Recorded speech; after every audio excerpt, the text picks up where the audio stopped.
Alors bonjour à tous. Une fois de plus avec une nouvelle vidéo. Alors aujourd'hui je voulais aborder un sujet qui m'a été demandé par pas mal de mes contacts. Juste avant d'aborder le sujet, en fait, je voulais revenir sur la dernière vidéo, encore une fois. Alors j'ai remarqué que le sujet en fait sur l'amour c'est un peu comme les poupées russes. Je ne sais pas si vous connaissez les poupées russes. Les poupées russes, c'est des poupées qui, quand tu enlèves la première poupée, il y en a une autre. Tu enlèves la deuxième, il y en a une autre. Tu enlèves la troisième, il y en a une autre. Et ainsi de suite, en fait. Donc, bon, j'aurais dû ne pas aborder le sujet, mais bon, j'ai pas. Mais anyway, c'est pas en fait, voilà, c'est pas important. Voilà. Donc, juste pour revenir sur le sujet, j'ai eu un pote en fait qui m'a dit, bon, déjà pour comment dire clarifier, pour apporter un peu plus de précision, hein, je ne suis pas, j'ai rien contre les femmes. Hein, voilà, quand je parle de majorité, c'est pas toutes les femmes. Et je l'ai aussi, comment dire, je l'ai aussi précisé. Hein, quand je disais majorité, je précisais que je ne m'adressais pas, je ne parlais pas de toutes les femmes. Maintenant, s'il y a des filles et des femmes qui se retrouvent dans cette majorité-là, voilà. Moi, j'ai dit majorité, mais c'est pas toutes les femmes. Ok? Voilà. Et j'ai rien contre les femmes. Hein. C'est juste un sujet à aborder. C'est un sujet qui est là et voilà. C'est un truc de société, quoi. Il y a quand même des vies qui ont été bousillées, voilà, à cause de ça, quoi, à cause de ce genre de comportement. Donc maintenant, si je peux partager quelque chose avec les jeunes, surtout, hein, pour qu'ils se rendent compte que, voilà, c'est pas ça, il faut faire gaffe, hein, c'est pas aussi bling bling, joli joli, tout est cool que ça peut aussi être, voilà, bousiller ta vie, ça peut aussi bousiller ta vie, ben voilà, tant mieux quoi. Il y a des vies qui ont été bousillées par des filles qui ont des comportements comme ça quoi. Est-ce qu'on en parle? Les hommes là, il y a combien de SDF là dans le monde qui avaient les SDF, c'est les sans domicile fixe, c'est des gens qui n'ont pas où habiter en fait. Hein, qui avaient maison, famille et tout ça, un bon travail et tout, tranquille dans la société et tout, et qui un jour, voilà, à cause de leur femme, avec des comportements comme ça, ils se sont retrouvés dans la rue. Hein? Anyway, voilà. Ça vous a plu, ça ne vous a pas plu, hein? J'ai abordé le sujet, hein, et je voulais juste partager mon expérience.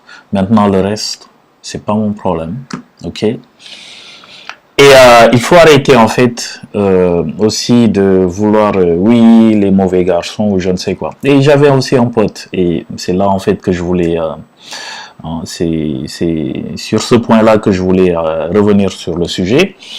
J'ai un pote qui me disait, tu sais les filles, elles aiment bien les mauvais garçons. Bon, moi personnellement, je ne me définis pas comme mauvais garçon. Hein.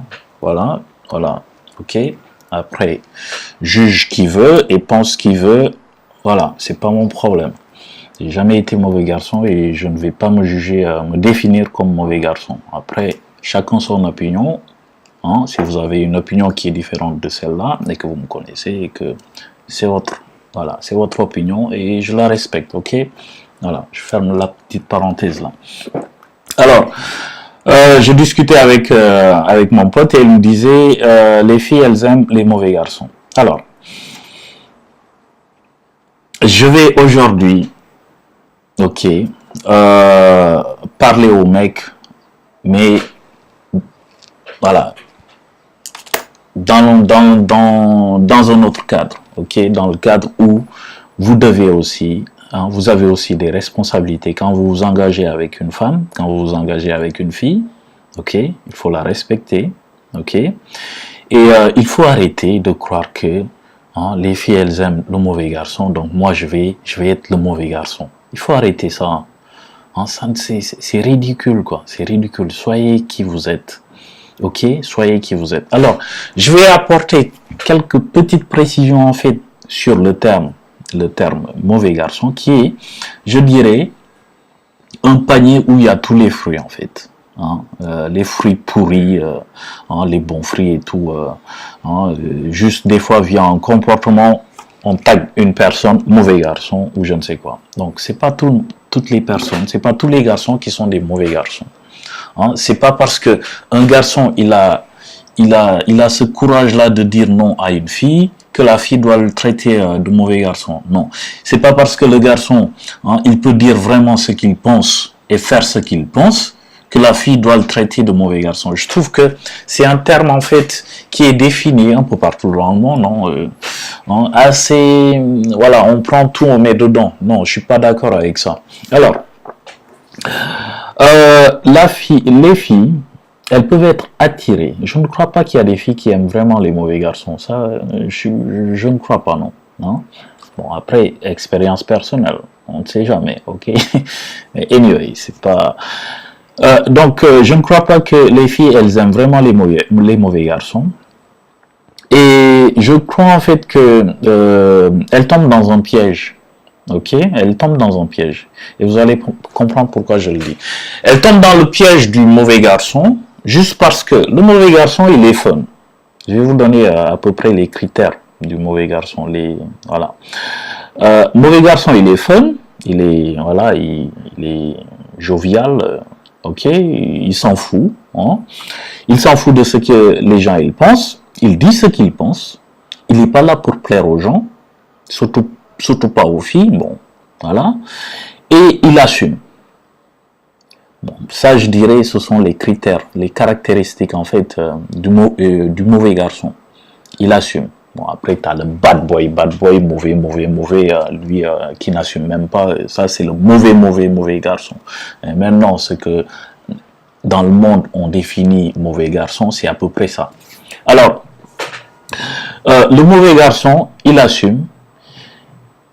Il dit ce qu'il pense, il n'est pas là, il ne cherche pas en fait à plaire. Et ça attire tout le monde, pas que les filles. Même vous, votre pote, hein, qui ne cherche pas en fait à être gentil avec vous, ou à être... Vous le validez aussi, ça c'est le monde entier. Que ce soit hein, fille ou garçon de toutes les cultures, tout le monde est attiré par ce genre de personne qui assume. Surtout un gars qui assume, qui dit ce qu'il pense. Tout le monde est attiré, pas que les filles. Donc il faut arrêter de dire oui, les filles elles sont attirées par les mauvais garçons. Alors un deuxième petit point en fait qui fait que les filles elles peuvent être attirées par ce genre de garçon, c'est que ce garçon là, il dit à la fille, tu sais quoi, t'es pas différente des autres, hein, t'es juste un humain, hein, je ne vois pas de différence entre toi et les autres. Et ça la fille, la majorité des filles, elles n'ont pas en fait l'habitude d'entendre des choses comme ça. Le mauvais garçon, il va inconsciemment en fait lui lancer un défi. Le défi qui est de « je ne vais pas te séparer des autres ». Alors que la fille, elle veut être spéciale pour tous les mecs. Elle veut être la fille. Et le mauvais garçon lui dit « non, tu n'es pas la fille, tu n'es es juste une fille parmi les autres ». Et ça, les filles, elles n'aiment pas. Et donc, les filles, au final, elles vont tomber dans le piège là, bon, celles qui ne se connaissent pas et tout, hein, à vouloir chercher, à prouver à ce mauvais garçon-là que, écoute, tu t'es trompé, je ne suis pas une fille comme les autres, je suis la fille et je suis spéciale. Et donc, c'est dans ce jeu de chercher à prouver, de chercher à avoir la validation en fait de ce mauvais garçon-là qu'elle va être attirée. C'est ça. Ok, l'attraction, c'est des habitudes qui se répètent et finalement, il y a attraction. C'est tout simplement ça. Donc, croire qu'une fille, elle est attirée par le mauvais garçon, le caractère mauvais garçon, c'est... Voilà. Et donc, les filles qui vont tomber dans ce piège-là, c'est souvent des filles qui cherchent en fait la validation des autres. Hein? Donc, Elle va chercher à valider au mauvais garçon là que, écoute, tu t'es trompé. Moi, je ne suis pas une fille comme les autres. Je suis la fille, une fille spéciale. Et plus elle va chercher à le faire, plus elle va être attirée par le gars. Et au final, elle va se retrouver dans les mains dans les bras du gars sans même s'en rendre compte. Il va y avoir des moments donnés où elle va se demander, mais qu'est-ce que je fous avec ce guignol? Elle va se poser des questions là comme ça. Des fois, elle va même pas savoir pourquoi, alors que c'est inconscient. Elle n'a pas encore fixé cet inconscient-là. Hein, elle ne s'est pas assise et analysé et tout, et se dire, bon, je suis attiré par ce gars-là parce que je cherche inconsciemment à ce qu'il valide que moi, je ne suis pas une fille comme les autres. Le mauvais garçon, il dit ce qu'il pense, il n'en a rien à faire, et ça attire les filles. Ça attire les filles.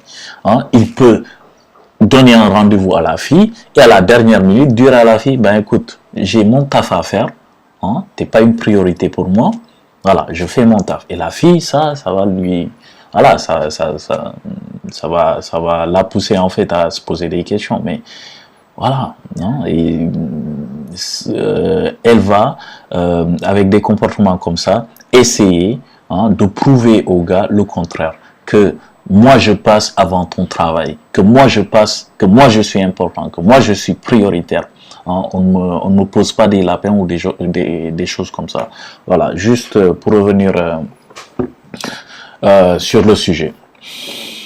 Alors, aujourd'hui, je voulais parler de comment... bon, je referme la parenthèse sur le sujet là. Je voulais parler de comment commencer en fait une activité. Ok. À partir de zéro, avec zéro franc dans son compte en banque. Alors, la première chose que je voulais partager avec vous, c'est d'abord de casser la norme. Casser la norme, casser le subconscient là, qui vous fatigue souvent et qui vous bloque en fait dans votre développement personnel, hein, dans vos relations aussi avec les autres, dans votre relation avec l'argent surtout, hein, dans votre relation avec comment dire, dans votre façon de voir les choses en fait. Pourquoi je vous dis de casser avec la norme, hein? Parce que on ne se rend pas compte en fait. On ne se rend pas compte que on vit dans une société aujourd'hui qui est programmée. Ok, c'est programmé. C'est tuné. Jardin d'enfants, école primaire, collège, lycée, université, t'as tes diplômes, tu sors, tu rentres dans la vie active, hein, tu travailles pour je ne sais qui, hein. Tu finis ton service, ton travail et tout, épitaphe, t'es à la retraite, épitaphe, c'est la fin. Voilà. Ça, c'est la norme aujourd'hui dans la société. Alors, on oublie qu'il y a beaucoup plus que ça, en fait. Il y a beaucoup. Il y a pas que ça. Il n'y a pas que ça. Et donc, si vous voulez vraiment commencer une activité, il va falloir casser avec ça. Il va falloir arrêter de voir la vie comme ça, comme un programme pareil. Non, la vie c'est pas un programme pareil. C'est pas, voilà. Donc, vous n'avez pas besoin d'avoir des diplômes pour commencer une activité. Vous n'avez pas besoin d'avoir, je sais pas, 1 million dans votre compte pour commencer une activité. Vous pouvez commencer avec zéro et avec zéro diplôme. Vous pouvez commencer. Alors, commencer une activité, c'est quoi? C'est comme je l'ai dit dans les dernières vidéos, les toutes premières vidéos en fait. Il faut d'abord prioriser. Ok, donc là je vous renvoie dans la première vidéo prioriser. Une fois que vous avez prioritisé, vous allez faire en fait une analyse de votre environnement, de l'environnement dans lequel vous vivez, vous évoluez et tout. Une fois que vous avez fait une analyse de votre environnement et tout, et là vous commencez à détecter qu'est-ce que vous n'êtes pas. Ok, c'est pas ce que vous voulez, mais qu'est-ce que vous n'êtes pas. Et donc, Une fois que vous prenez votre environnement là, hein, vous l'analysez et tout, et donc vous allez détecter des choses que vous n'êtes pas, qui ne vous correspondent pas. Ça, c'est très important en fait. Mon environnement, il est là. Ça, je ne suis pas ça. Ah, je l'ai détecté. Ok, je prends, j'enlève. Je ne veux plus continuer à faire ça. Ça, c'est pas moi. Hein. Si par exemple vous avez cette habitude-là de sortir voilà, de sortir tous les jours, d'aller en boîte, de boire, est-ce que ça c'est vous? Est-ce que ça c'est quelque chose que vous voulez? Non, c'est pas quelque chose que vous voulez. Ça c'est pas vous. Vous enlevez. Et donc c'est comme ça que vous allez détecter en fait ce que vous n'êtes pas. Une fois que vous avez prioritisé, vous prenez votre environnement. Ok, vous détectez ce que vous n'êtes pas et vous enlevez tout ce que vous n'êtes pas. Vous enlevez tout. Et une fois que vous allez enlever tout ce que vous n'êtes pas là, parce que on est plus en fait axé sur ce qu'on est. On se concentre plus sur ce qu'on est et on oublie des fois ce qu'on n'est pas. Ce qu'on n'est pas, il faut enlever. Ok. Et une fois que vous allez enlever ce que vous n'êtes pas là, vous allez voir que là, vous allez avoir du temps. Ok. Vous allez vous rendre compte que là maintenant, j'ai du temps. J'ai envie d'ici, j'ai envie d'ici, j'ai envie d'ici, j'ai envie d'ici. Et donc, je peux me permettre maintenant de remplacer ces vides-là par quelque chose, par ce projet-là, par cette activité-là que je veux commencer. Ok? Il faut d'abord commencer par ce que vous n'êtes pas. Vous enlevez ça. Ensuite, casser avec la norme. Ok? Casser aussi avec cette norme-là de si tu veux réussir, il faut bosser comme un fou.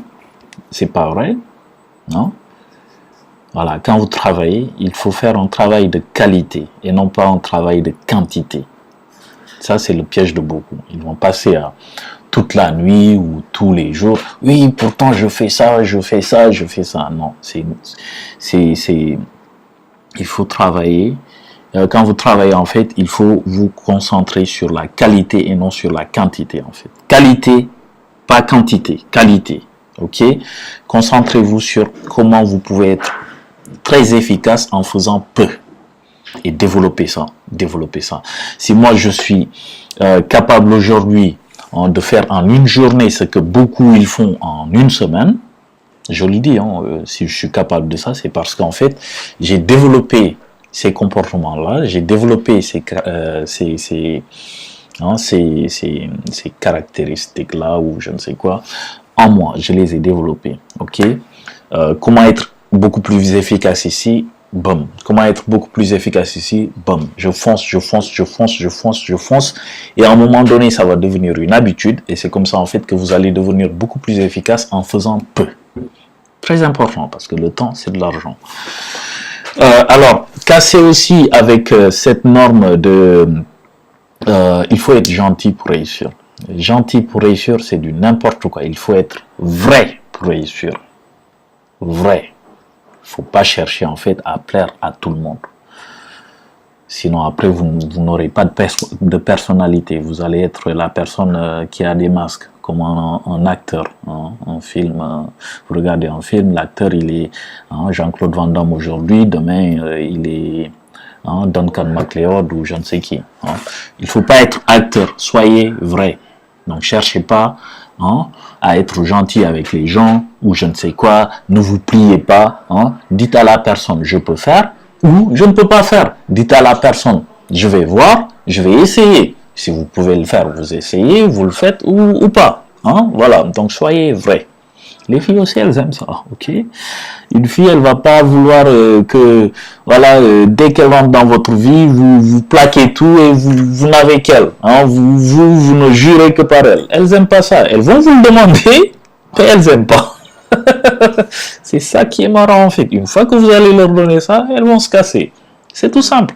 C'est pourquoi il y a beaucoup d'hommes qui disent, mais je ne comprends pas, je lui ai tout donné. Elle n'a pas besoin que tu lui donnes tout. Elle veut être sûre que tu ne vas pas tomber dans les pièges. C'est des pièges en fait. Donc, c'est pas parce qu'une fille t'a dit oui, je veux ça, et qu'elle se plaint tout le temps que toi, tu vas tout de suite te plier en quatre. Oui, elle veut ça, je vais lui faire, Non. Tu fais parce que tu peux. Tu fais parce que tu veux. Tu fais parce que, voilà. Parce que c'est quelque chose de bien. à faire. Maintenant, elle veut, être sûre que si jamais elle tombe dans un piège et qu'elle est en train de te demander quelque chose qui est pas bien pour elle ou pas bien pour le couple, que toi tu sois en mesure de lui sortir de ça. Une fille aussi, inconsciemment, c'est ça. Vous croyez qu'elles sont responsables à 100%, il y en a qui sont responsables, mais le caractère féminin, des fois, avec les hormones, comme on dit, c'est pas évident. Donc, soyez qui vous êtes, même avec votre femme, votre fille, votre copine. Soyez qui vous êtes et ne tombez pas, ne vous pliez pas en quatre à essayer de satisfaire tous ses besoins, tous ses caprices ou je ne sais quoi. Vous allez échouer. Je vous le dis, hein, vous allez échouer. Surtout avec les femmes, vous échouez. C'est tout. Alors, être gentil, oubliez. Ok? Oubliez. Il y a être gentil et être vrai. Les filles aussi, elles n'aiment pas les mecs gentils là, qui se plient en quatre que pour elles. Non, elles n'aiment pas. Hein, parce que ça leur fait peur en fait. Hein, parce qu'elles peuvent se dire, voilà, si demain, même si je fais une connerie, le gars il va se plier en quatre. Non, ça je veux pas. Inconsciemment, c'est ce qu'elles disent. Hein, c'est ce qu'elles se disent. Mais consciemment, elle va se dire, oui, tu dois te plier en quatre quand je te demande quelque chose. Oui, tu dois te plier en quatre. Mais inconsciemment, tu ne dois pas te plier en quatre quand je te le demande et que c'est pas bien pour nous. C'est tout simple. Donc, cassez avec la norme, arrêtez d'être gentil. Avec vos clients, soyez neutre. Quand vous développez une activité, vous développez un projet, les relations que vous allez avoir, cultivez la neutralité avec les gens.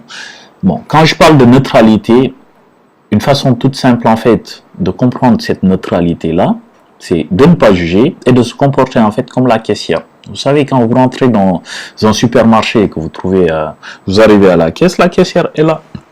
Elle ne juge personne. Personne. L'enfant, il est venu, il passe. Le grand-père, la sexy lady ou je ne sais qui, elle en a rien à faire.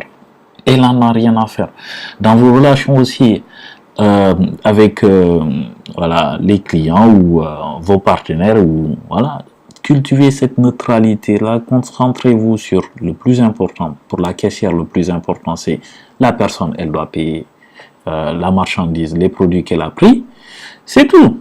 Vous aussi, le plus important quand vous développez une activité, quand vous commencez une activité, le plus important, c'est pas « Ah, regarde-moi tel client, comment est-ce qu'il s'est comporté, comment est-ce qu'il s'est habillé aujourd'hui, hein, il a mis une veste, patati patata, nanani nanana ». Vous en avez rien à faire. C'est pas votre problème et vous n'avez pas à juger les gens. Donc, concentrez-vous sur le plus important. Soyez neutre, ok? Développez cette idée de la caissière là, ce comportement de la caissière, que ce soit avec vos clients, que ce soit avec vos partenaires, développez ça, ok? Soyez comme des Allemands là, je rigole, hein? Mais les Allemands en business, ils sont bien, ils sont efficaces, pourquoi? Parce qu'ils sont neutres avec tout le monde, ils ne jugent personne. J'ai des amis allemands, j'ai des amis aussi que j'ai formés. Des amis allemands que j'ai formés. Et ça, je l'ai vu avec eux. Ils ne jugent personne. Avec les clients, ils sont neutres. Cultivez cette neutralité-là avec vos clients. C'est très important. Un client qui sent que vous êtes neutre, que vous ne le jugez pas, il va venir bosser avec vous, il va venir travailler avec vous parce que vous créez en fait un environnement naturel, neutre, qui va lui permettre, lui, d'être qui il est ou qui elle est. C'est tout simple. Donc, cultivez cette neutralité-là, c'est très important. Travaillez aussi dans le silence.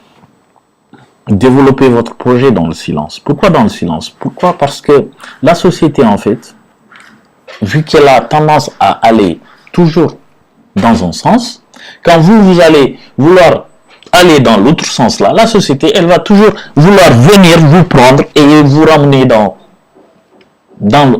son sens. Hein? Elle va toujours vouloir vous attirer. Comment?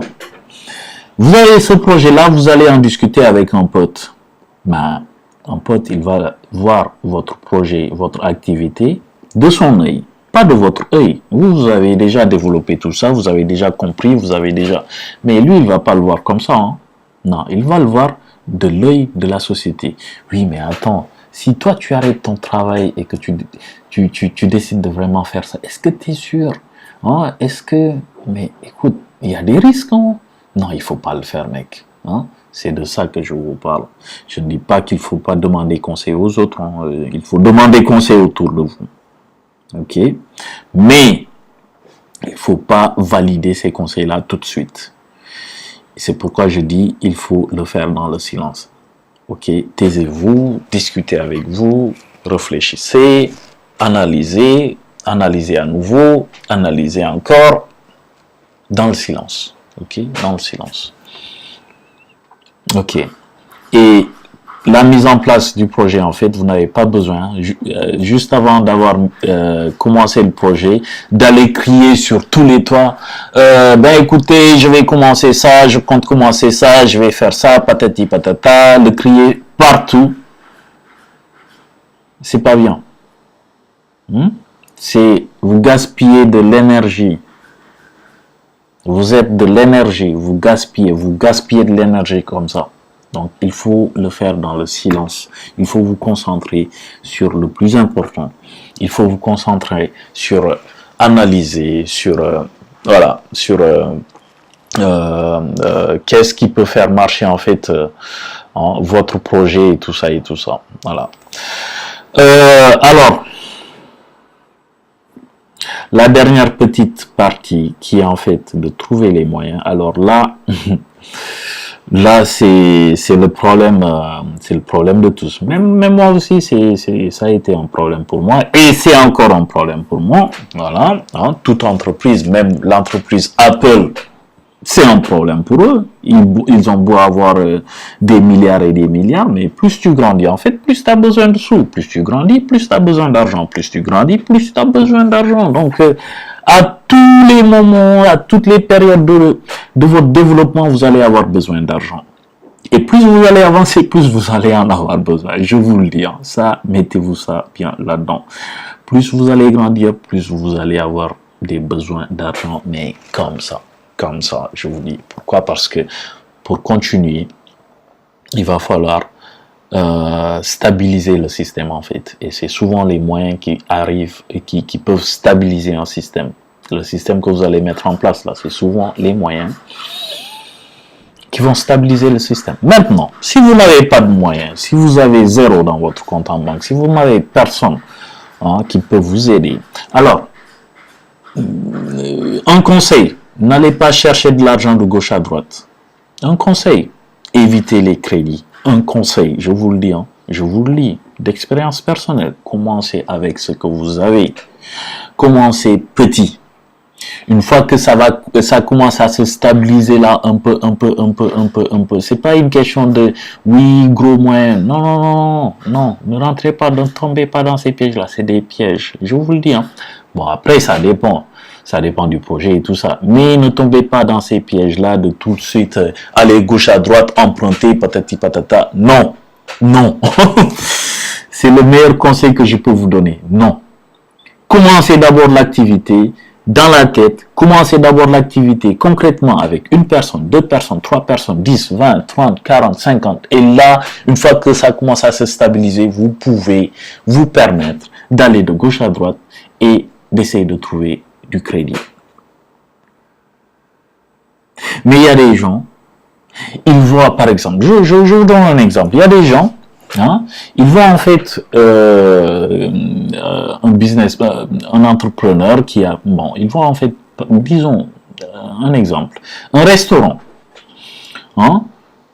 on voit par exemple un restaurant dans un coin de rue et le restaurant il marche super bien, il y a beaucoup de personnes qui y vont tout le temps et toi tout de suite tu vas te dire waouh, les restaurants ça marche ici.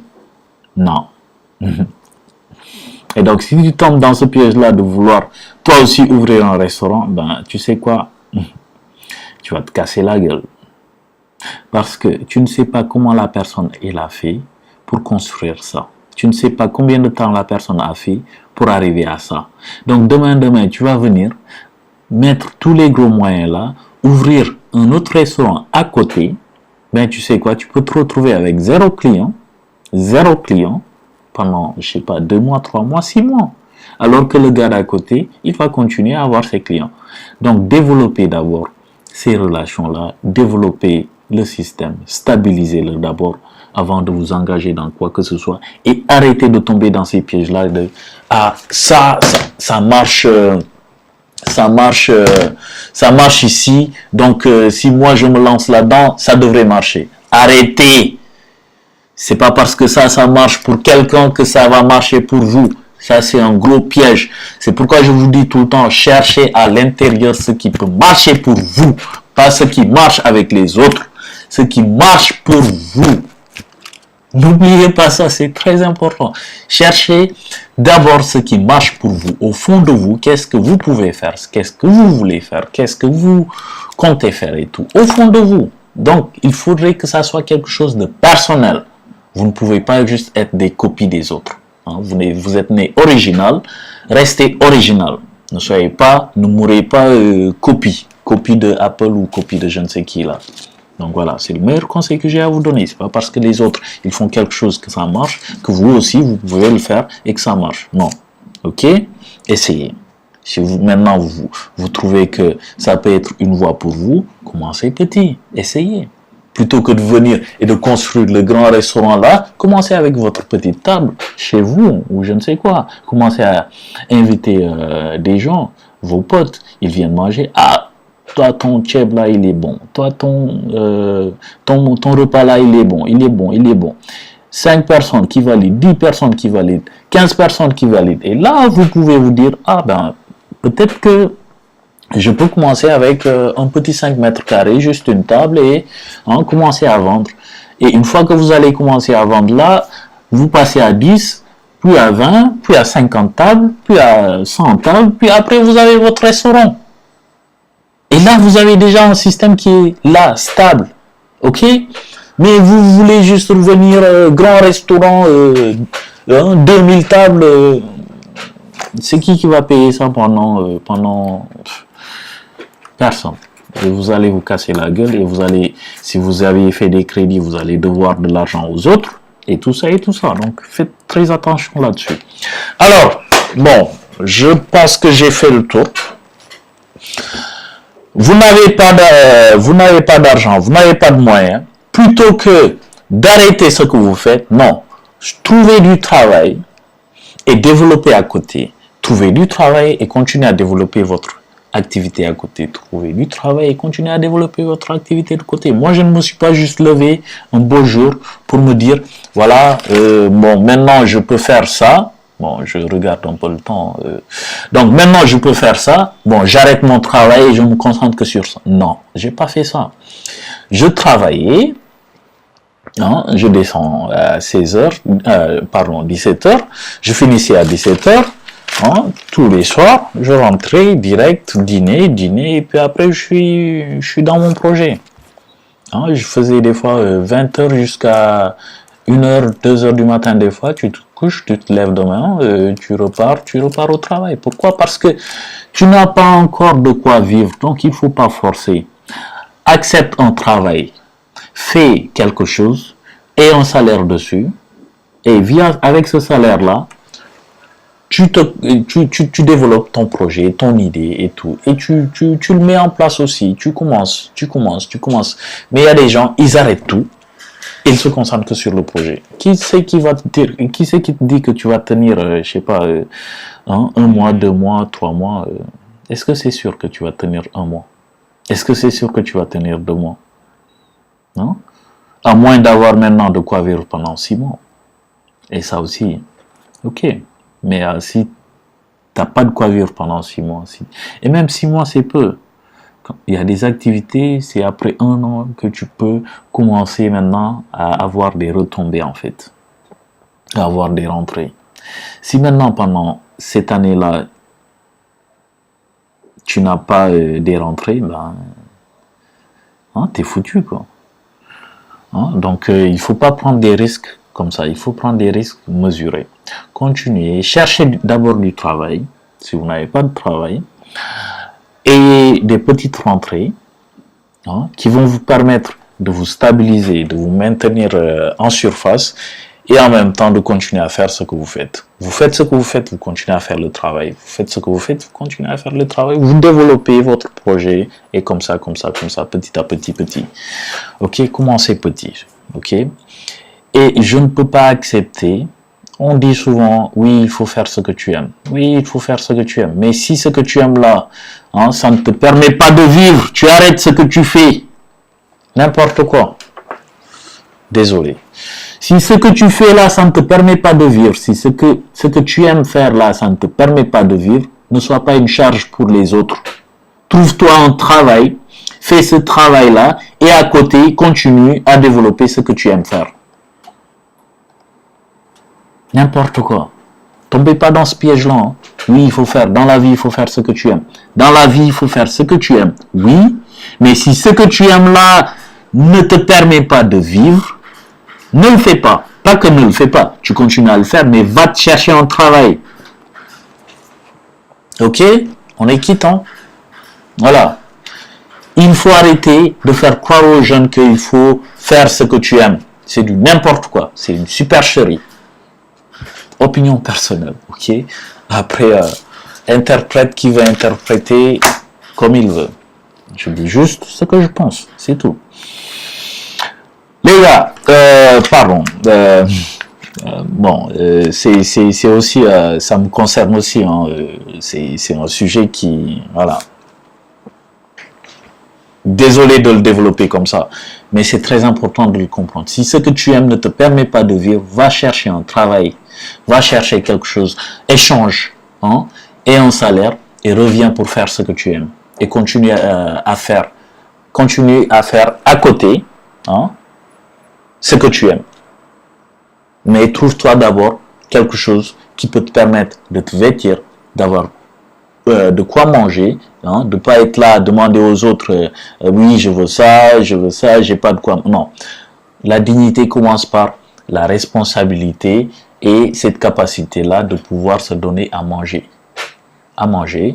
se loger, se vêtir, avoir un certain minimum, hein, voilà. Donc il y a des gens, voilà, moi j'aime ça, je ne me concentre que sur ça. Je suis pas d'accord là-dessus. Et ne tombez pas dans ce piège. Je m'adresse aux jeunes. Ne tombez pas dans ce piège-là. Ne tombez pas dans ce piège-là. Voilà. Donc, je voulais juste aussi profiter de cette vidéo-là pour vous dire et pour inviter hein, tout le monde, tous ceux qui me regardent, ok. Voilà. Je voulais en fait d'une façon concrète. Hein, concrétiser ce rapport-là que j'ai avec vous. Pour ceux qui me suivent. Hein, voilà, donc ça va faire maintenant presque 6 mois que je fais des vidéos. Et donc, je serai donc, ok, si vous êtes à Dubaï, si vous êtes à Paris, si vous êtes à Metz, si vous êtes à Varsovie, en Pologne, si vous êtes au Luxembourg, si vous êtes en Belgique, si vous êtes au Sénégal. Pour le Sénégal, c'est pas encore confirmé, ok? Mais je confirmerai. Voilà. Donc, juillet, août, septembre. Juillet, août, septembre. J'ai des déplacements. Et donc, si vous êtes Dubaï, c'est voilà, c'est pas une semaine, c'est pas encore confirmé. Mais Paris, Metz, Varsovie, Luxembourg, Belgique et Sénégal a confirmé. Alors, si vous êtes dans ces coins-là hein, et que vous voulez une rencontre, juste discuter, échanger hein, de façon concrète, live, n'hésitez pas, face à face, ok? N'hésitez pas à m'envoyer un message privé, pas commentaire sur Facebook là. Hein, ou commentaire sur YouTube là, message privé, n'hésitez pas à m'envoyer un message privé et me donner vos dates et moi je verrai avec mes dates si ça correspond ou pas. Voilà, ok. Donc n'hésitez pas, ok. Ça sera une occasion en fait de nous rencontrer et de voir qu'est-ce qu'on peut Voilà, qu'est-ce que je peux apporter de façon concrète? Parce que c'est bien de faire des vidéos, mais c'est bien aussi de rencontrer les gens qui regardent tes vidéos, qui te suivent. Voilà, donc je referme ma parenthèse et je vous dis à bientôt. Voilà, donc n'hésitez pas à m'envoyer des messages privés, hein, si vous êtes dans une de ces villes-là. Ok, et on verra. Et je verrai en fait avec mon planning. Donc voilà, je mettrai la liste en bas. Bon, Dubaï c'est pas très sûr, mais c'est possible que voilà, ça soit 2 jours au retour quand voilà, donc Paris, Metz, Varsovie, Luxembourg, Belgique. Ok. Voilà, et donc je vais essayer de faire ça de temps en temps, des fois, voilà, dans mes déplacements. Voilà. Ok, donc je m'arrête là et je vous dis à bientôt. Allez, ciao.